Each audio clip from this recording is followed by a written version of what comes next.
All right, so you're probably wondering, how do I articulate on this? You've told me that this is a very delicate, so I don't want to hit my tongue on it. I might break it. What do I do?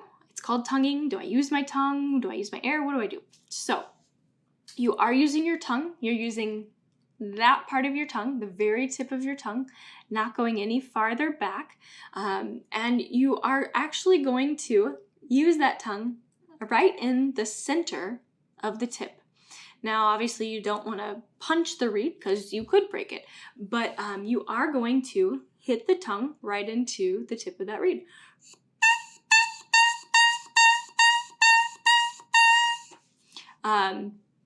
There's lots of different articulations that we can do on the oboe, which is exciting, but it's also frustrating to really hone in on them. The default articulation for our instrument is very short. It's really easy to be very short.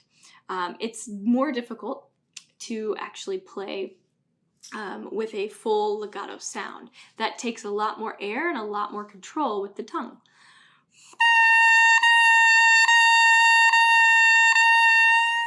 For all of these articulations, you want to make sure that the air is constant, that it's continuing. What a lot of students like to do is either throw the air in, not using the tongue at all, or they're going to stop their air. But it's good to start with a really legato articulation so that you can pull the air away a little bit more rather than having to add the air in later. So doing a lot of exercises that just encourage the air to continue moving and the tongue to move in a nice, soft way is wonderful.